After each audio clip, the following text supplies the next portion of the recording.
what's your assessment of where this test match stands? Do you feel that double whammy from Ben Stokes has given England an outside chance, or do Pakistan already have enough on the board? No, I think Pakistan are just slightly ahead at this stage. But it could be anybody's game now because the match is beautifully poised. I mean, what more can you ask from a test match? I mean, you have fortune swinging wildly, and now with a few late wickets that England has taken, now they are also right back in the match. But given that Pakistan are already about 250 ahead, I would say Pakistan is slightly ahead, 60-40 ahead. Right, right, and you got to say the fact that you had to turn to Joe Root had to turn to a specialist batsman. Stokes is playing this test match as a specialist batsman, of course, to somehow get him a breakthrough is in a way an indictment of the English attack. Considering and this is having admitted that England did bowl well today. When the third innings began, they did have Pakistan on the rope at one stage. They were 4 down for less than 100, and then I think towards the fag end they started leaking runs. That's when Stokes came into the attack and took 2 wickets. So what did you make of England's bowling? I think the conditions did not really suit fast bowling for both teams because the sun was out, the pitch was a bit dry. Spinners came on. Yasir Shah took 4 wickets.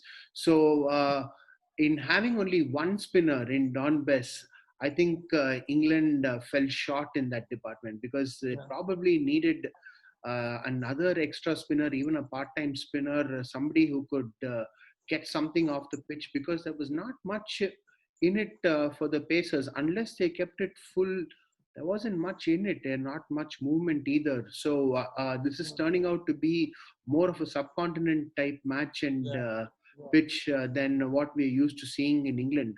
Also, I think since this ground has been in use even for the West Indies series, even though it might be a different pitch, but even so, some wear and tear has come in, and then with the sun coming out, I think it's started to favor spinners more than paces. Right. So you'd imagine Azhar Ali got the pitch reading bang on at the toss. He decided to bat first, knowing that it will be a difficult pitch to bat on in the 4th innings, and he has got 2 spinners. So Pakistan, it really, as you said, I mean, it's still 60-40. I would say even 70-30 Pakistan. If they can add 20-30 more, I know these guys. They're going to try and swing their bat at 20-30 more. But Pakistan really are in the driver's seat at the moment, aren't they? Yeah, I'd agree with you. They've got the runs on the board. So like you said, if they get even 50 runs more, that would be a real challenge for England. And yeah, speaking of Azhar Ali and his captaincy and his decision of the team management to play 2 spinners, what a masterstroke it's turned out to be. Let's be honest. I mean, we were all shocked when it happened. Who plays 2 specialist spinners in England is what all of us sort of thought. But he's read the pitch much better than all of us and read the weather and other conditions better than all of us as well. Correct. So what will Joe Root's strategy be? Of course, England would want to clean up the tail as quickly as possible. But who do you see playing the linchpins when England walk out to bat? I think it should start with the openers. Burns was not particularly convincing in the first innings. Sibley is more the type who could hang around and frustrate the bowlers. Pope looks like the trump card here because I think he will keep things busy. He'll keep the score moving along. Pretty active, more of a 50 over ODI player than a test player, I'd say. He has that sort of Bevanish quality of just keeping things moving. But of course, first things first, England has to get Pakistan out for under 30-40 runs tomorrow. If they allow Pakistan to score an additional 100 and set themselves a target of 350 odd, I think that will be nearly impossible for them. Nail in the coffin, yeah, that'll be difficult. Yeah, but speaking of Ollie Pope, of course, that partnership between Pope and Butler, of course, they couldn't add too many at the start of day three, but they did, just add, I think, 19 runs in the first hour. Very sedate pace, but they did what they had to do. They didn't let, the Pakistan bowlers have the say. Eventually, Pope got out to a beautiful delivery from Naseem Shah.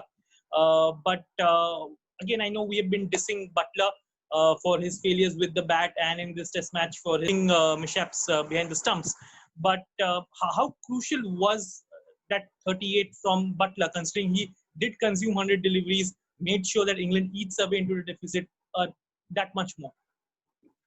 Pretty crucial, but to be honest, I don't think he would be fully satisfied because given the situation that England were in, if he had converted that into even 70 or an Yeah, 80, then yeah, England wouldn't have had such a big 100-run first run disadvantage. So yeah. yeah, he did his job, but you would expect more. I mean, if you really want to be a match winner at that position, yeah, 38s and 40s don't cut it.